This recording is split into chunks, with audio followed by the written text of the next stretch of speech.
Good morning mga kawanhart.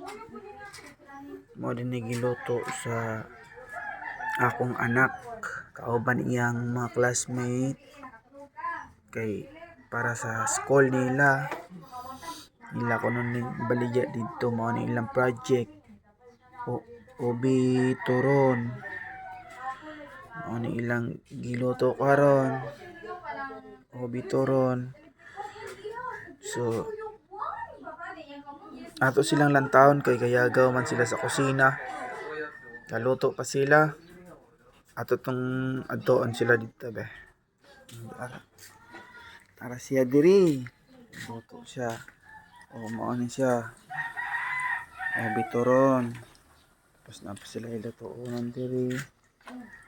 Daghan para sa ilang school. Muni inyong project. Para siya galuto. Tapos iyang mga classmate ara diri. Hi. Hello. Hi. Hello. Okay. Thank you.